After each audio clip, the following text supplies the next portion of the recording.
The coffee shop was packed that rainy Tuesday afternoon, every table occupied by laptop-wielding professionals and chattering groups seeking refuge from the downpour. Sarah Mitchell stood near the entrance, her daughter Emma clinging to her coat, both of them dripping wet. Sarah's eyes scanned the crowded space desperately, hoping to find somewhere anywhere to sit. Emma was shivering, and Sarah's own exhaustion felt like a physical weight pressing down on her shoulders. After 3 job interviews that day and a cancelled babysitter, Sarah had promised Emma hot chocolate as a reward for being patient. But now, looking at the sea of occupied tables, even that small promise seemed impossible to keep. Her eyes burned with unshed tears. It was such a little thing, just a table, just a moment of rest, but lately, every little thing felt like climbing a mountain. Then she saw him. A man in an expensive charcoal suit sat alone at a table for 4, his attention fixed on his laptop, a half-empty coffee cup beside him.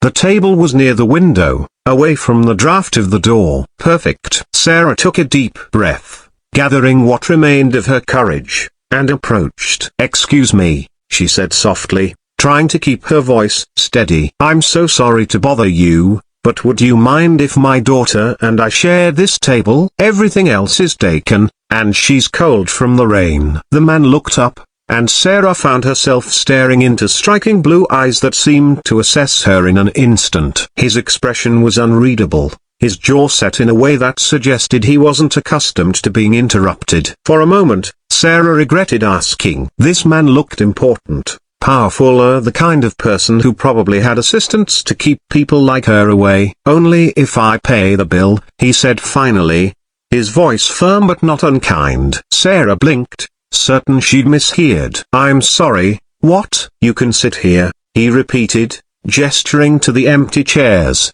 "but only if you let me pay for whatever you and your daughter order." Pride flared in Sarah's chest. She'd been scraping by on her own for 2 years since the divorce, working double shifts as a nurse while putting herself through night school for her business degree. She didn't need charity.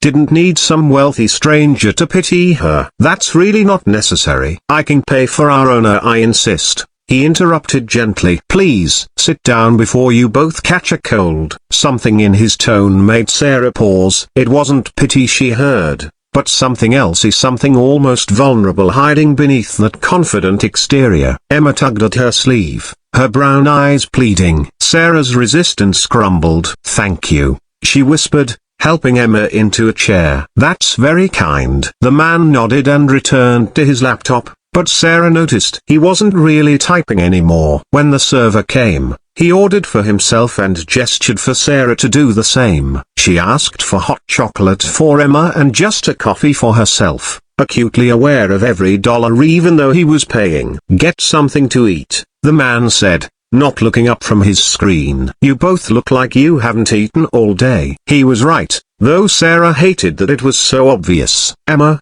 would you like a sandwich?" she asked quietly. Her daughter nodded enthusiastically, and Sarah added 2 sandwiches to the order. As they waited for their food, Emma began to warm up, her shivers subsiding. She pulled out a coloring book from Sarah's bag, worn and dog-eared, but still her favorite. The man glanced over, and the smallest smile tugged at his lips. "What are you drawing?"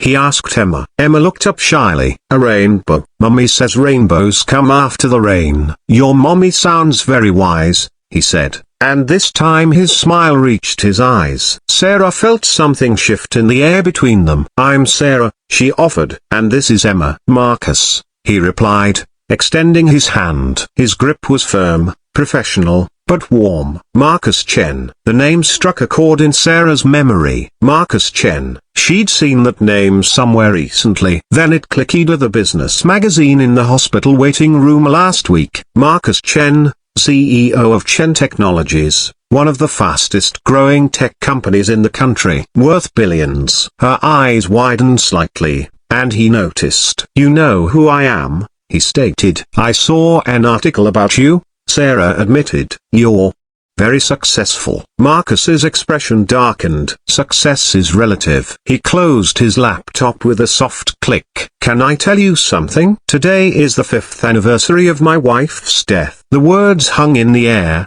heavy with grief. Sarah's hand instinctively reached across the table, stopping just short of touching his. "I'm so sorry. She died in childbirth," Marcus continued, his voice thick. "Our daughter didn't make it either. Every year on this day, I come to this coffee shop. It was her favorite place. She used to sit right here, at this exact table, working on her non-profit projects." He paused, his fingers tracing the edge of his coffee cup. "When I saw you with your daughter, the way she looks at you with such trust and love, I saw what I lost, what I'll never have." Tears streamed down Sarah's face. "Marcus, I don't know what to say." "You don't have to say anything," he replied. "Just let me do this small thing. Let me buy you lunch, be part of a normal moment with a mother and daughter. It helps, somehow, makes the grief less suffocating." Emma, sensing the sadness in the grown-ups' voices, reached over and placed her small hand on Marcus's arm. "It's okay to be sad," she said with the simple wisdom of children. "Mommy cries sometimes too, when she thinks I'm asleep. But she says crying waters the flowers in our hearts." Marcus let out a choked laugh, wiping at his eyes. "That's beautiful, Emma. Did your mommy teach you that?" Emma nodded solemnly. "Mummy's the best. She works really hard. She's gonna be a boss lady someday, is that right?" Marcus looked at Sarah with renewed interest. Sarah felt her cheeks flush. "I'm finishing my business degree. I want to open a care coordination service for elderly patients. Too many seniors fall through the cracks in our healthcare system. I see it every day at the hospital where I work." "That's remarkable," Marcus said, and she could tell he meant it. "How much longer until you graduate?" 8 months. "But I'm not sure I can finish." The admission tumbled out before Sarah could stop it. "Emma's school is cutting their aftercare program due to budget issues, and I can't afford private childcare for the hours I need. I might have to drop out and just focus on work." The words tasted bitter. She'd been so close to her dream, to building something meaningful, to giving Emma a better life. Now it felt like the universe was pulling the rug out from under her again. Marcus was quiet for a long moment, his brilliant mind clearly working through something. "What if I told you there might be another way?" Sarah looked up, afraid to hope. "What do you mean?" "Chen Technologies has a corporate responsibility initiative that I've been trying to get off the ground. We want to support working parents in our community, especially single mothers pursuing education. What if we partnered with you? We could provide scholarship funding for you to finish your degree, plus subsidized childcare. In exchange, once you graduate, you could help us develop our employee wellness programs. Your healthcare background would be invaluable." Sarah stared at him, unable to process what she was hearing. That's...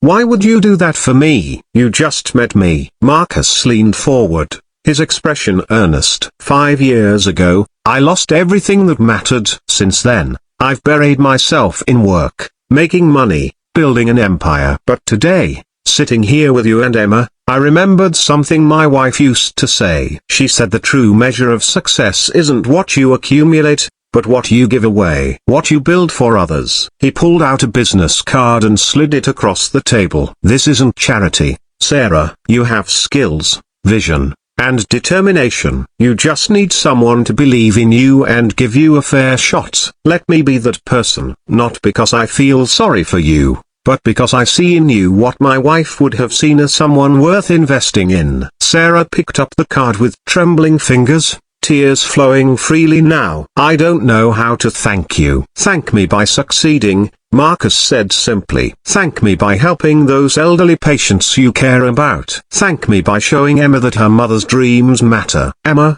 who had been listening intently while coloring, suddenly slid her drawing across to Marcus. "This is for you," she announced. "So you won't be so sad." Marcus picked up the crayon-drawn rainbow, and something in his carefully controlled expression finally broke. A single tear rolled down his cheek as he studied the bright colors, the childish but earnest artistry. "It's perfect," he whispered. "Thank you, Emma. I'll treasure this." They stayed at that table for another hour, talking about life, dreams, and second chances. Marcus told stories about his wife, her kindness, her fierce dedication to helping others. Sarah shared her own story of the difficult divorce, the struggles of single parenthood, the nights she'd cried herself to sleep wondering if she was doing enough for Emma. "You're doing more than enough," Marcus assured her. "Emma is lucky to have you, and someday, when she's older and understands everything you sacrificed for her,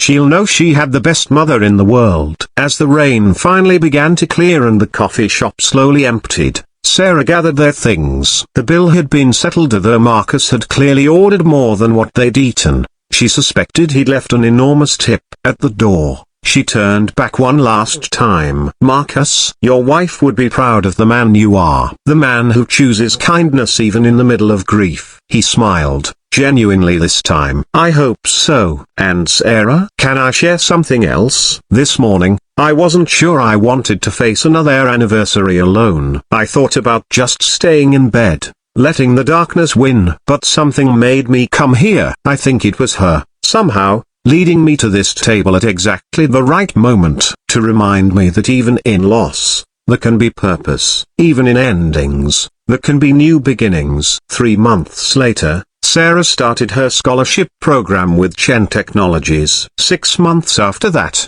she walked across the stage to receive her business degree, with Emma and Marcus cheering from the audience. A year after their chance meeting, Sarah's Care Coordination Service launched its pilot program, funded by Chen Technologies and serving hundreds of elderly patients. And every Tuesday, rain or shine, Sarah and Emma would meet Marcus at that same table in the coffee shop. Sometimes they talked about business. Sometimes they just sat in comfortable silence. But always, Emma would bring a new rainbow drawing, adding to Marcus's growing collection. Because sometimes, a single moment of kindness between strangers can change everything. Sometimes, asking to share a table can lead to shared dreams, shared healing, and shared hope. And sometimes, the most powerful thing a billionaire can offer isn't money, it's simply showing up, paying attention, and recognizing the extraordinary worth in an ordinary person who just needs someone to believe in them. That rainy Tuesday afternoon, Sarah had walked into a coffee shop looking for a table. What she found was something far more precious, a proof that humanity, at its core, is about connection, compassion, and the courage to be vulnerable enough to both ask for help and offer it.